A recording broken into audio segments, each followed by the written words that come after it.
Do you want to become really fast with Ableton Live? Today we are speaking about 5 tricks to speed up your workflow. And with that, we welcome you to a new episode of Signal Chain Stories, the podcast for musicians, artists, and creators.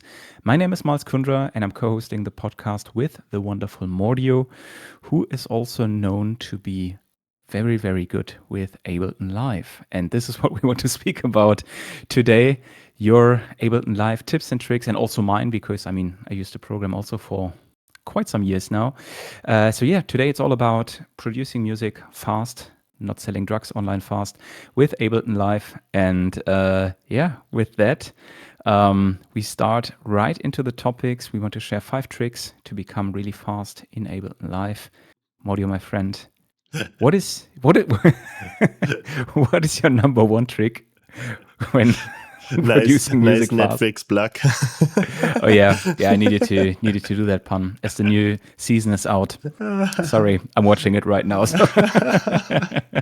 It's how to produce music fast is just too close to that. Yeah, I get it.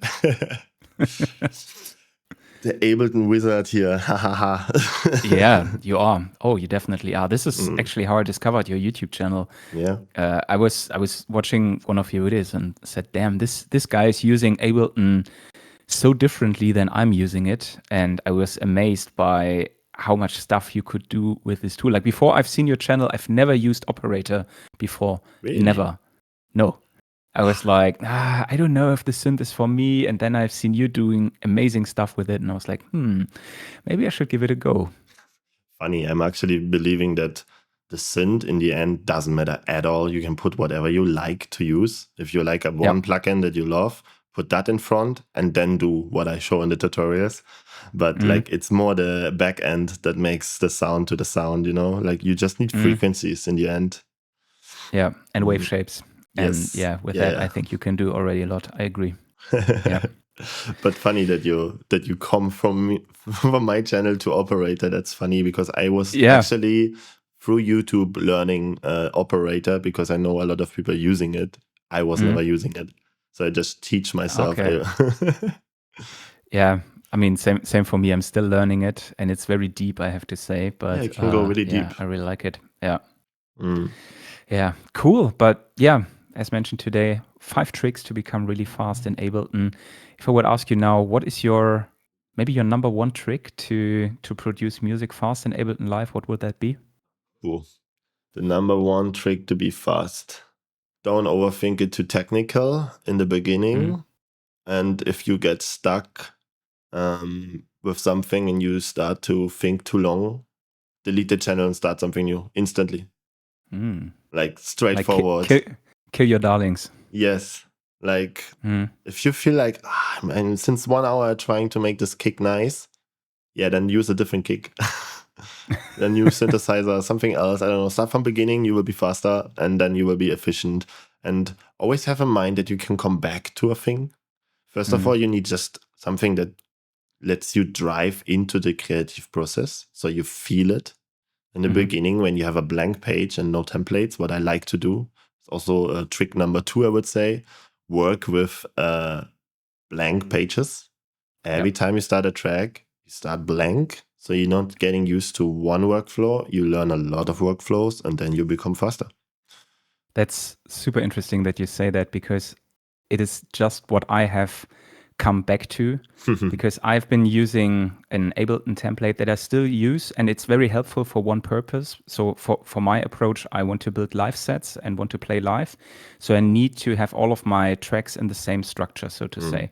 And for that, I built a template that has 8 different groups, grouped by kick and bass, and then snare, hi-hats, percussion sounds, then my Moog, like external synthesizers that I'm using in the set, and then some software synths and melodic samples, and that's usually the 8 tracks.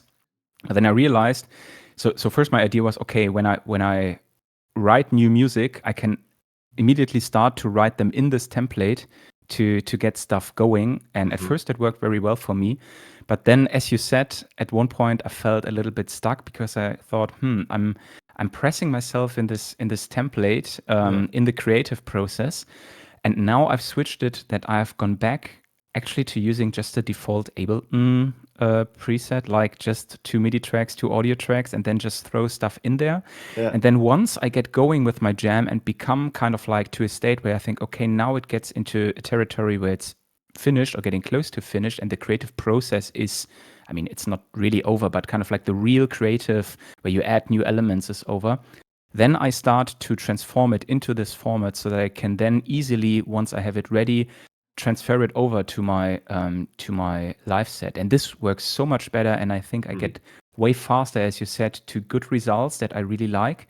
And I use different approaches. I'm more free in my creativity, and that's a big plus. That's a big thing that I wanted to say right now when you talk. The thing is, you said like hi-hats for this, na for this, melodic for this.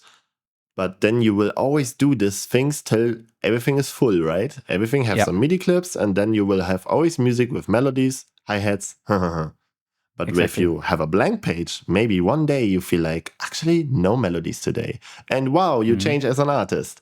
And this can only happen if you let it happen, you know? And I think like with a blank page, so there was this time where I was having my first studio here in Berlin, and I isolate myself into the studio for 1 year for real, where I literally every day just work a little bit in the morning, and then the rest of the day I was just making music. And it came to a point that I make every day 2 to 3 tracks every day. This for 1 year.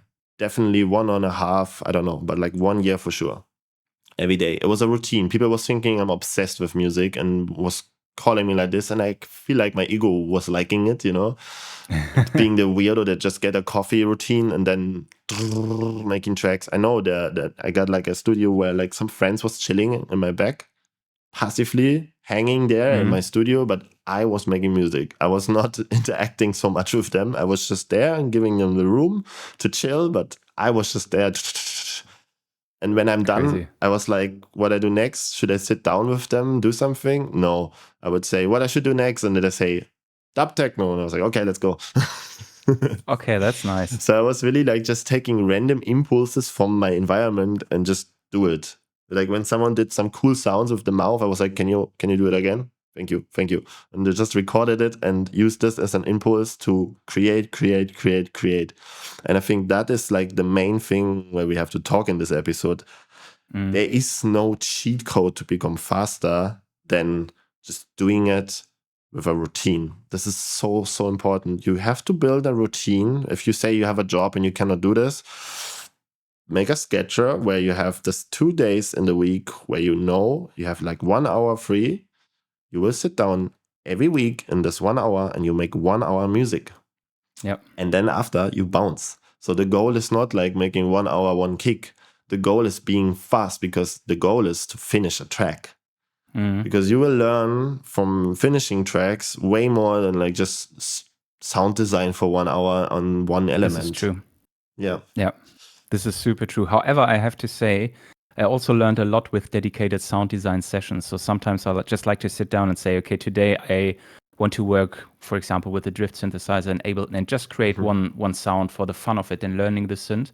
But what you say is actually true, and it's very funny that you mentioned that, because I also want in my weekly workflow now to bring in dedicated hours where I just want to make music freely, because I realized whenever I start something with the intention this needs to become a full track, there's already too much pressure behind it. It's already kind of like I'm setting myself in kind of like an end goal before I even went over the starting line. So it's like already you put pressure on yourself. And I think in creative processes, you don't have to always have to do that. Yeah. I think that you have absolutely right. I think there's just 2 ways. There's one, you have to give yourself absolutely freedom and no pressure to have an exploring session, but also to become faster. I believe that this exploring can hold you kind of back also sometimes, because give yourself no pressure, what genre, which BPM, if this is a finished track in the end or a good track. This should be all gone, but it should be bounced. That's the only pressure. So you know when you're like almost 1 hour is done, you have to leave in like 30 minutes, you kind of force yourself to go to the arrangement, and this forcing is kind of important actually. Because some people since I do YouTube, I have so many people that tell me like they're scared from the arrangement view, or finishing track is so hard to get to the next step, to arrange the music somehow. And I feel like this pressure was taking this scary arrangement view away from me, because I just go there and do Good it. point. That's why I developed also this another trick. I jam from the session view in Ableton Same. my arrangement in, so I don't have to make decisions where I put my first drop or something. It's just happening naturally by hearing it. And then I have this already arrangement in the arrangement view, and I see where I have drops where I can make little details. So I actually just make details in the arrangement view, and then I'm just done. I'm not going over it again. So I make it the fastest as possible, because I don't personally like the arrangement view so much to work there. I like this live looping thing. So same. I feel like forcing yourself a little bit with pressure is really important to become faster finishing track. True. The stress, but then, yeah, exactly. But it's not kind of like the stress that it needs to be a track that needs to be released after 1 hour. This is what I meant by it. Yeah. So it's like, okay, then, I think then we are aligned, because that was one thing that was holding me back, was this: I have to do something that is then a full track. Everything I start with needs to become something I put out, which is, I think, one of the things you can very easily kill your creativity with, because it's just holding you back, also from experimentation and from trying new approaches and new workflows. And I completely agree with you. Especially these 1 hour challenges. I did one this week, actually on Wednesday morning on the Digitakt, just 1 hour with me and the Digitakt, 8 mono tracks. And I was actually surprised in 1 hour how cool of a jam I could get going. And it was not the intention to finish this now, or maybe I will return to it, but it was just, let me see what I can crank up out in 1 hour from the Digitakt. And that was pretty cool. And I'm looking forward to doing the same thing in Ableton. Maybe also in 1 hour challenge on my YouTube channel. I think that could be really nice, because I really like this format. Yeah, I think one of the biggest tricks also to become faster with whatever is making like this 1 hour we call now all the time out. But the thing is, it's a limitation that you give to yourself. Oh yeah. I just have 1 hour. It's one limitation. I just have one synth, the Digitakt. Limitation, like I think limitations breeds creativity. I said that in my last video. 100%. It was a sentence that I really write down. I was like, yep, that's the point that I want to say. No, but it's so true. It's really, I could feel it, because I mean, Digitakt is limited by itself, just 8 mono tracks. But when you have 8 mono tracks, you can realize how much you can actually do with that. If you start to modulate them, if you use all the LFOs, if you mute tracks, unmute tracks, and then just start to perform with it, it becomes something that evolves over time. And then you're making a good point here. Yeah, it's just so easy to create music with that. The limitation that you have 8 tracks, right? And then you're on track 8 and you're like, I want to make track 9, but you can't. So you have to overthink. And then you're like, wait, but I have still modulations. They can act like another layer on top. So that's why you start opening the LFOs and you start to become more complex with your actually sounds. And that makes you a better producer. Punkt. Exactly. And I think another important point is decision making, because once you reach track 8 and you think, oh, there's one element I really need to bring into this track, then you start to think, maybe I go through the other 8 tracks and see if there's an element in there that is needed, or maybe there's an element I can just remove because it doesn't add anything to the track. And I think this is also super important, because I think, especially me, when I was starting, I was kind of like over-putting stuff into my tracks. I had these projects with like 60, 70, 80 tracks sometimes, where I thought, okay, because I've seen it, other producers with using Ableton Live do that. I've always seen their track count, and I thought, okay, I need to do the same thing. But it just ended up stuff being completely overproduced and not really putting emphasis on just a handful of elements that are carrying the track. And yeah, I think that was one of the mistakes I made when I was starting out. And actually working on devices like the Digitone and the Digitakt taught me to focus and to really work out the elements I have at hand and then ask myself, okay, is there anything else needed? If yes, what from the other elements can I delete in order to bring that element in? Such a big point to actually, because you hold to this one element because you put effort inside, and Yeah. then sometimes it's just totally when you check your like you analyze the sound with an analyzer or something, and you see it's literally a problem channel, like it takes all the frequencies because it's white noise or something, for example, and you're like, sometimes you just make it quieter to get it in the mix, but sometimes it's just a problem element, even if you like it. And then making the decision to cut it out for the better good for the full track, this is something you have to learn over time. And I think this is a good point that you said here. Like sometimes it's less is more, and makes you to a better producer, because thanks to this attitude, and I learned the same like you, like deleting stuff is on less is more, all those things. I would say my tracks mainly now, these days, are 8 to 10 channels, nothing more. And before it was also way more complex, but it's now the same complex, just more inside of the channel itself. Like you go to the channel back and you're like, okay, how I can make this maybe filter interesting so there's moments where it cuts the sound and bring it back. So I get some frequencies, but over time. So I know when I make the same reversed movement to the other element, this both elements can work in the mix again. Yeah. This you just learn because you learn to work only with 8 channels or something, because you have a hardware that limitates yourself, or you put yourself limitations in a DAW. We talked in the last episode, or in some episode also, that like DAWs give you too many options sometimes. So this limitations in a DAW like Ableton is super important to do that. It's one of the important tricks you have to learn to limit it yourself with cool challenges. Yeah. Yeah. Another trick I'd like to throw in here to become fast, what actually really helped me, is to work with presets, but not in a way that you always throw a completely finished sound on a track. But I have some sounds, for example, for ARPs, where I already have some presets dialed in, which really suits my sound. But from there, I can go and modulate it and shape the sound further. So it's not that I'm starting completely from scratch, loading like an init version of Drift or whatever synthesizer you're using in Ableton Live. But it's like I have this already kind of like pre-prepared preset, but it's not 100% ready. I still have some room to tweak it, but this helps me to get to the final sound that I'm after faster than if I would just start with an initial sound, because it already has maybe also some reverb, some delay or echo device behind it.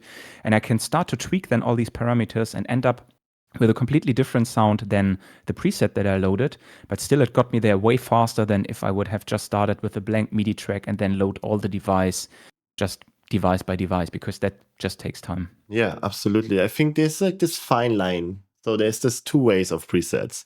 The one that you create yourself to become faster and a better producer, or the one that makes you actually a less better producer because you just learn this preset from someone that created it, and then you only use that and you don't know how to do it yourself. So I feel like the best talents in my life was always when I was not on my computer and I was on the computer of a friend. So no plugins that you know, no samples that you know, no workflows that you know. You just know the Ableton stuck stuff. So you're like, okay, what you have? Wow, you don't have this plugin. Ah, shit, okay. And then you start, okay, let me use an operator that you normally don't use, right? But you know it can make all the frequencies that you actually want, right? And then you just do it like this. I think this is a super good training. And then at home, where you're like having everything you need, also there, using stuck stuff, build something really cool that you would always do and make a preset out of it. Because for this, actually, presets are existing, right? To become faster in the stuff that you actually always do. When you always know you will cut the filter to 50 hertz and then to make a nice bass line. Yeah. Put in a group, call it the bassline maker, and just save it for yourself. Save it. Yeah. This is so like obviously, but also really, really important, because I have to say, I didn't make presets till YouTube. Like 15 years of Ableton, and I started now in my year 15, I would say. I started to make presets because of YouTube, and like how it is. You want to share with like the community some stuff. And before I didn't make presets, I just make everything from scratch, and then I realized, wait, this is actually really smart to do presets. Absolutely. I think not only for sound, but sometimes also for templates. Like say if you're also working in a hybrid setup and have some external gear, so that you just load something in Ableton and you can just drag a track in where okay, this track has everything for me, for example, to connect my Moog synthesizer. It has the external instruments plugin on that's already set right. There's kind of like the delay is compensated from basically the MIDI going into the synth and then the audio going back. Yeah, latency. Yeah, exactly. And all of that stuff, maybe there are already some effects on it, like a little bit reverb, a little bit of delay, some stuff. And yeah, you just know that you're good to go. This helps me a lot, actually. And same as with you in the beginning, I was always kind of like, when I started a new project, I was kind of like, doing that myself. And then I thought I could just save this as an audio effects rack and then just throw it on the track. And it's like, oh my God, it's so easy. Yeah, and that makes also actually so much sense, because imagine you hear music on Spotify or whatever, and you're like, oh, this is such a great idea. I have a great idea. You open Ableton, and then you have to load, compensate the Moog, all this latency bullshit. Here you just look for Moog preset, enter, it's there, and you start. And I think this is the most like thing I want to push here in this episode is to become fast. You have to be efficient. When you feel that you're losing creativity because you have to overthink something, delete it. If you feel like you get stuck because it's a synth that you don't use so much, use one that you know. If you all these things that hold you back to go next, then don't do it. For this, you have the sessions where you explore for 1 hour, like using a new device, using an audio effect you never used. This is also really important to become better. But if you put yourself this 1 hour challenge, you have to be fast because the track have to be done, not perfect, just done. Then I think I realize how I make these decisions really, really fast. And with this, you become really efficient and really fast. Also 100. That is an awesome take. And yeah, I like the idea of having different sessions for exploration and for actual kind of like process making and creation, because I feel that, because especially in the creative process, I think there's this big trap of, as you already mentioned, getting lost somewhere in the process where it starts to, or where it stops to become a creative flow, but then the flow is interrupted because for 1 hour you're trying to make the perfect kick drum. And that is not the session for doing that, because the session that you're into is actually for creating stuff. And then sometimes a preset kick drum that you have from a sample pack can work completely fine. You can think about the kick drum later on in another session. You change it, make it to your own, but for now, zack, zack, zack, zack, zack, for now, you have it works. To be efficient. Exactly. I really like that thought, kind of like having 1 hour sessions for exploration and then another 1 hour sessions for actually making music and getting stuff done and trying to get as fast as possible or to make a track as far as possible as you can within an hour. That's a really good approach. So question to you is now, what you would say is one good trick, because this is like stuff when you already know some audio effects and you know already some stuff, but what is, if you're a beginner, what you would do to become faster? I would say getting this gap from I starting producing to, okay, now I can make actually 1 hour challenges, because 1 hour challenge for a beginner, I guess, is a bit heavy. So what you would do for a workflow to learn? I mean, I think the case is that you have to learn the stack stuff first. So there's phasers, there's saturations. What is the difference between these two elements? What is a delay and reverb, and why it's different to like maybe a compressor? Like what are dynamics, what are effects for send effects? Like to understand this is the basic. And I think to learn this basic, you need somehow a workflow. Do you have a workflow to, if you would start again with Ableton, you know how to learn it, but you don't know the things anymore. Yeah. You lost it. Yeah. I lost it. Okay. Yeah. You lost all your skills, but you know how you learned it in the past. That's all you remember. Yeah. What you would do. Wow, that's a very tough question because holy shit, how would I do that? I think one thing I would do is to what really helped me in the past to learn stuff is to limit myself. Again, limitations. But I remember when I started with Ableton, there was a time where I really dedicated myself on learning different things in Ableton. So, for example, I first wanted to understand very clearly how the EQ8 works. Then I wanted to understand how the compressor works. Then I realized for myself the actual stock compressor in Ableton didn't really do the trick for me. And then I tried the glue compressor and it was like suddenly everything makes sense. I don't know. There's something about the UI of the glue compressor that it's the makes more UI. sense for me than the stock compressor. People But I ask me think all the time for that. Why you use the glue? And I'm like, GUI. but it's exactly that. I think it looks way nicer. And it's just like makes somewhere in my head, it makes click a little bit more.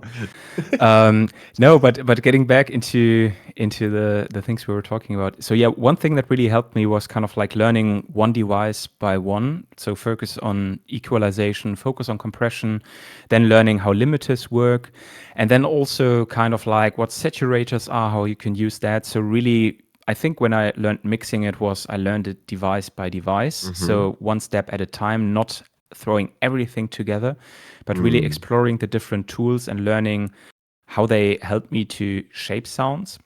And then I think one mistake I made earlier and one thing I would do differently now is explore more freely, because what I do when I learned Ableton, I watched tutorials. And during these tutorials, I just followed the person really step by step. And I was like really sitting there watching the videos and kind of like dialing in the values of the different devices exactly as they had them.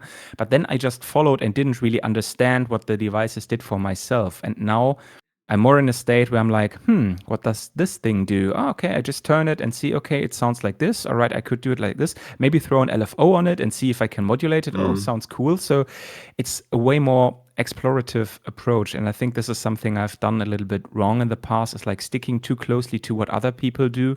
And this way, not really finding out what I want to do. And then I love that you making say clear that. decisions. Okay, yeah, now I want to limit myself because I know Drift works as a synthesizer in Ableton Live really well for me. So why not use it for everything I can come up with? Use it for hi-hats, use it for use it for everything. You can just crank out as much as possible with it. And then eventually when I feel okay, now I'm hitting a little bit of a wall, then I go for another device. But I think to my younger self starting out, it was really learn from other people, yes, but not try to mirror their workflow one by one. Try to find your own path a little bit sooner than I did, because at one point I was really good mirroring what other people do, but not really finding my own way doing that. And I think more exploration helps you do that. I love that you said all of this. You did like a perfect swipe into what I wanted that you say. Perfect. So this question was like a bit sneaky. I was hoping you say something like this, and you did it. The thing is, what I would do if I would lose all of it and I would start again, I think it's super important that you go day by day and say, okay, today I want to learn a little bit what is dynamics and which group of things is this, and then check what's the limiter actually doing. Why people always say, oh, it's limited or whatever, it's all like fractal for you in the beginning. So you make a limiter tutorial, you watch it, you find someone who don't have a voice that bores you, and then you just listen, right? But when it's like, let's say something more creative maybe than a limiter, the operator, you learn a little bit sound design from this person, you dial in the things. But then what I did, I think, right in the past was I lost completely the tutorial on the side. I paused the tutorial because I got an idea, and then I started exploring. So I think I would do this absolutely the same again. So you watch tutorials till you got hooked into Ableton, because this is all you need. You have to be hooked in Ableton. Like, you come home from work and you're like, should I watch Netflix or should I play my favorite game? Ableton. Makes you addicted. And when you're addicted, then you start to become better automatically. And this you can do with tutorials. So I think tutorials are really important to do that. But when you feel like you have an idea, pause it. Don't go back. Don't feel like you have to back focus on what you actually wanted to do. Just explore, because this is what you actually want. So I think it's super important that you said that. Dial in parameters and then copy people makes no sense at all. Yeah. You have to learn that you actually love this operator so much because you every time get lost, or the drift. So it is, with this, you will find your favorite tools and then you will use them and you start making only music with them till you get bored, like you said. And then you learn a new device. You're like, what is actually drift doing or melt? Like for me right now, in this moment, after so many years, I know what melt is doing, what all the synths actually in Ableton are doing. But I'm using operator and other synths a lot, but I don't use melt so much. And I know it's a powerful thing. And I know on some point I will go back to melt and I will melt my mind with this thing. I needed to do it. Sorry. Yeah, no pun intended. But melt is such a complex synthesizer with so interesting oscillators, and there are so weird emulations. I will go and make a deep dive into it one day. But this, again, like how I would do it today, I will make, in my case now, I do tutorials on YouTube. So I force myself to make a tutorial season where I say, okay, we make everything with melt for the next 10 tutorials. Whatever I show in the tutorial, I will just use melt for it, because then I learn it. I force myself somehow into this limitation again to use only melt. And then, trust me, after like 10 videos, you know that thing. Yeah. Oh, for sure. Yeah. And it's fun that you say that, because melt is, I think, also my most unexplored Ableton synth. Yes. It's fairly new, we have to say, but Ableton 12, yeah.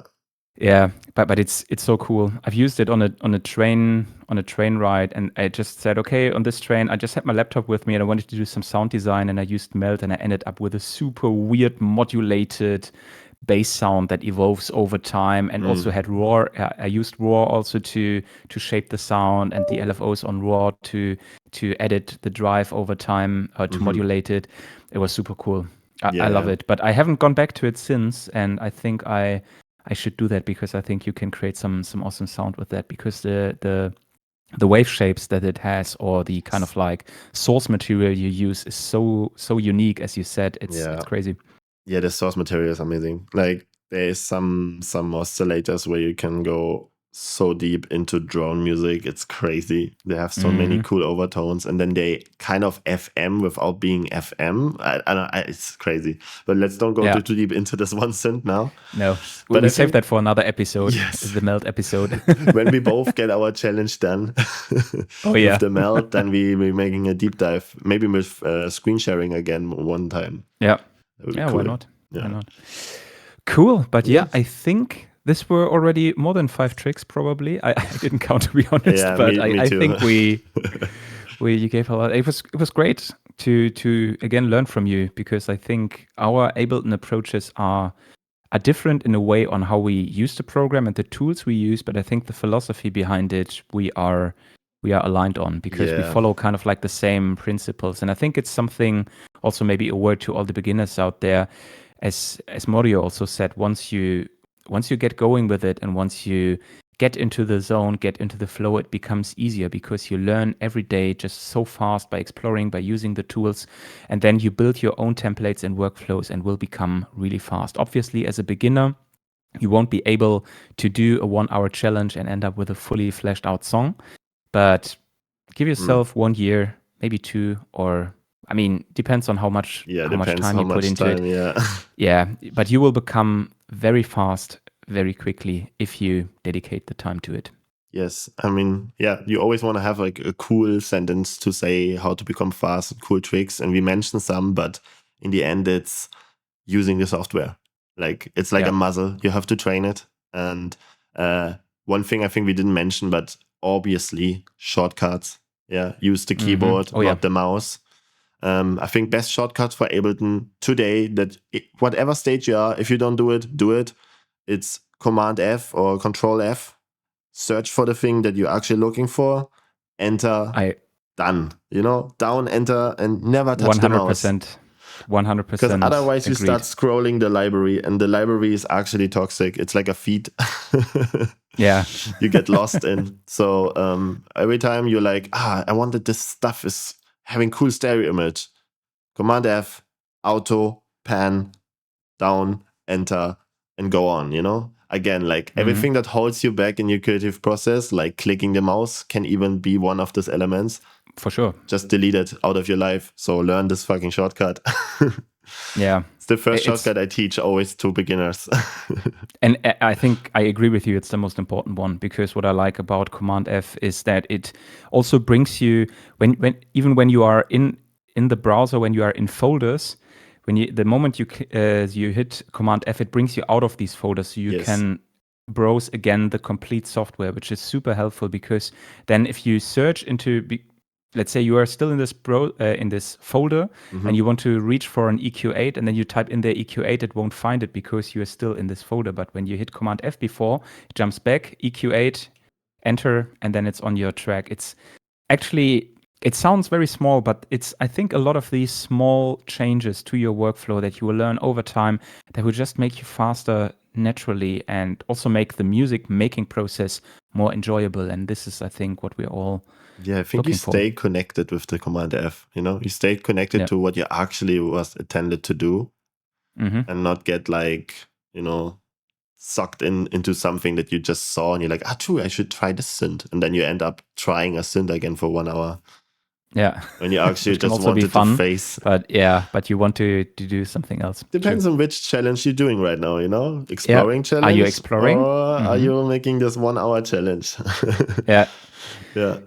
Very good point. But no, I think this was a great talk. Again, to you, if you have any ideas or any tricks or tips that you want to share with us or also with the community, some tips, then please drop them in the comments, because we are always eager to find out what kind of like your tricks are. Because, also we want to answer more questions for you guys and not just for us. For us, it's sometimes hard to imagine what is really important for you guys. So help us, please. Yeah, 100% agreed. Cool. Then perfect. Thank you so much for watching, for tuning in, for listening on Spotify, wherever you are. And we'll see you again for a new episode in 2 weeks. And until then, have a fantastic time and talk again soon. See ya. Again soon. Bye-bye.